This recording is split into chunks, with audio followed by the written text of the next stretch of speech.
Welcome, friends. Relaxation is most commonly described, discussed, practiced method amongst all of us, and we feel that we all know about relaxation in detail. So, most of the yoga classes, most of the wellness classes, most of the corporate classes, or most of the routine therapeutic classes or exercise gym classes usually ends with a form of 10 to 15 minutes of relaxation for different parts of the body. So, we are all pretty much aware of this particular relaxation technique. But what journey I am going to take you is little more deeper and little more expansive, which will increase your awareness for going deeper aspect of understanding of relaxation and various types of relaxation, mainly 6 categories of relaxation and much more to study. Before we go into the discussion of relaxation, I'd like to give a simple example of a space science event. So one of the most important event in the space science is launching of the Hubble telescope.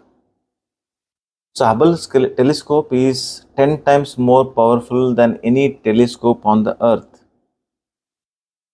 and the Hubble telescope can see where no one else have seen it before. So two important things about Hubble telescope is the Hubble telescope is kept constant in the utter silence of the space, undistracted by city lights, noise of the earth. Second, Hubble can sustain its focus unmoved for hours, days, and even weeks. No Earth telescope can do this. The shifting continents, passing traffics, changes in the atmosphere, and rotation of the planet itself can cause hurdle for the any land-based telescopes. Somewhere in 1995, astronomers have conducted an experiment for 10 days that has changed the entire vision of our universe. The name of the study is called as the Deep Field Experiment. The Deep Field Experiment. So astronomers have aimed the Hubble telescope towards a patch of the space that has always appeared completely empty. A dark, small spot in the sky where the Earth telescopes they have indicated that there is nothing existed there. So this experiment has a surprising findings that more than 1 trillion stars extending to the vast very edges of the universe, thousands of galaxies, and each galaxy containing billions of stars. So astronomers have concluded that this discovery transforms our vision of the universe. So similar to this deep field experiment, when we go deep into the understanding of the relaxation, we get to know much more than what we understand superficially. The journey of relaxation into the inner space is also a great potential with lots of discoveries and adventures similar to the Hubble telescope. So this is true that meditations, imagery techniques, yoga have embedded deep into the religion and philosophy, but also there are tools like PMR or autogenic training which are generalized and which are having ordinary tools. So in our understanding of relaxation, we will study the A, B and C of the relaxation. That means attention, behavioral and cognitive relaxation. It's a simple idea of attention, behavioral, cognitive changes, and relaxation. So let us dive deep into this relaxation. The key to relaxation is sustaining a constant attention while diminishing overt behavior and convert our cognitive activity to elaborate all the forms of relaxation, both secular and spiritual types of relaxation. It only needs a sustaining, passive, simple focusing. So, this relaxation at the moment we call it as a passive, simple focus. Every one of us have experienced it.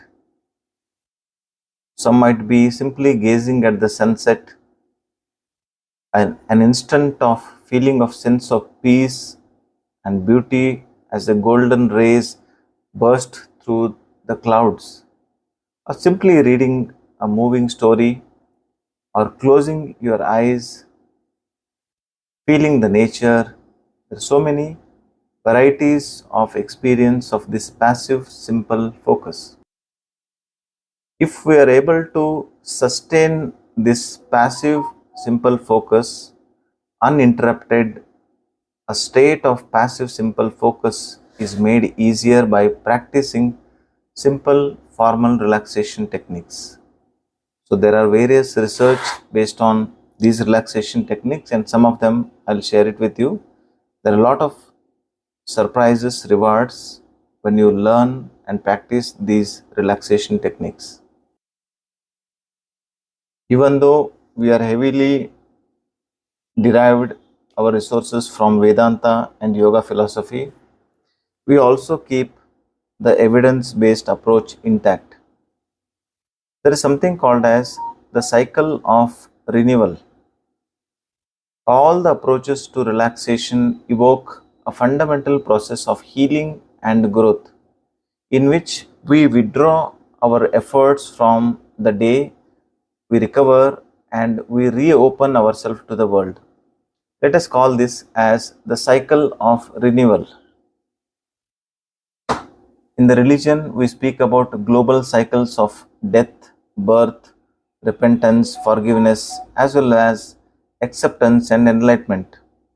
But in our professional approach of relaxation, we include the mastering of discipline of withdrawing from everyday stress for healing and recovery. And after this healing and recovery, we return to the world more refreshed and restored. So each time we pause and sigh, we display a moment of relaxation and renewal.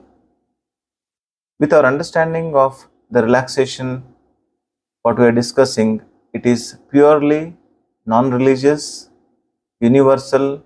We present it as evidence-based as possible, evidence-based relaxation, renewals, and it proposes how the cycle of renewal works.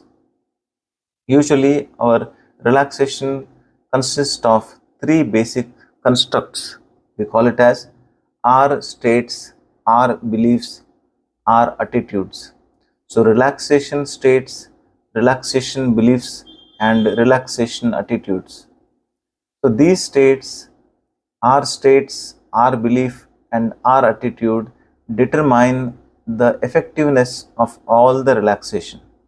So let us see what are these R state, R belief, and R attitudes. R states. A decade of research done by Dr. Smith in 1999 involves several participants have revealed that the relaxation evokes at least 9 specific states of the mind, which we term R states, relaxation states. So these 9 special states can be explained like sleepiness or feeling drowsy or napping, disengagement, a feeling of distant, far away or indifferent, physical relaxation, a feeling of physically limp, warm, or heavy. Mental quiet, mind is silent, quiet, and free of thoughts. Mental relaxation, feeling at ease and peaceful. Strength and awareness, feeling energized, confident, focused, clear, and aware. Joy, a feeling of happy, joyful, having fun. Love and thankfulness, a feeling of love for others, generally thankfulness, gratitude. And prayerfulness, a feeling of spiritual, relevant prayerfulness. So these are the R states. So these R states are more than the rewards of the relaxation. So these are very important and absolutely science based. Whenever you experience any relaxation techniques, you notice these 9 specific states which I mentioned. If you are experiencing this, then you are experiencing those R states, relaxation states. Now we see about little bit about our beliefs. Our thoughts and opinions about relaxation can have a profound impact on the course of relaxation training. So when we are studying, we focus our theory into relaxation attitudes that are negative thoughts that can contribute to avoid relaxation or prematurely abandon the relaxation program. We can also call it as a relaxation laziness or laziness during relaxation or relaxation hypnosis. So this is our attitude. So our belief is somewhat philosophical representative, which is conducive for the deeper levels of relaxation, which is more generalized, more deeper, and it has its identifying factors of 8 R belief factors. So these 8 factors tell us that we are into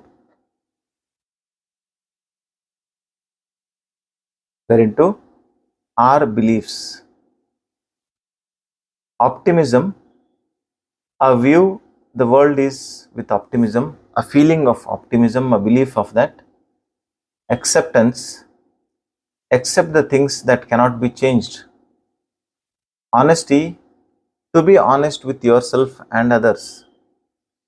Taking it easy, know when to let go and take it easy. Love, relate to others with love and compassion. Inner wisdom, trust the healing wisdom of the body. God, trust God's love and guidance. And deeper perspective, put your concern in deeper perspective. These are 8 R beliefs. The relaxation technique does not just stop with instruction of these techniques and you do the technique and you learn everything. Not that. It only mainly addresses the client's attitudes and beliefs through which the cognitive restructuring can happen. Whenever we go to any psychologist for cognitive behavioral therapy or acceptance and commitment therapy or whatever counselings you go, you note down the attitudes and belief systems of the patient, and then you guide the patient for a positive, needed, required cognitive restructuring. So this is a central feature of cognitive restructuring in this relaxation will happen when you understand the attitudes and the belief systems. The goal of cognitive restructuring is to identify and reduce the irrational and maladaptive attitudes that may inhibit relaxation or foster the development of rational adaptive beliefs conducive to practice of relaxation and generalization of our state. So in our case of relaxation, what I mean to say is your thought process will be in tuned in a way for you to practice the relaxation technique much better and follow it much better, and your attitude and belief system towards that relaxation will be better. So in summary, the training of this relaxation is to take the people very deep into the real state of relaxation, which we focus on stimulus and response terms and how to design the techniques, scripts, how to work on the different types of relaxation techniques, how to elicit the response in the given client or a patient, and how best to get the patient into the deeper relaxation and get the full benefit of our states and our belief systems. These techniques of relaxation, when you are practiced, it will help you to build the relaxation benefits. The cycle of renewal, in which we specifically focus on our states, our beliefs, and our attitudes, interact and contribute to the improvement of health, performance, and well being, which are associated with relaxation.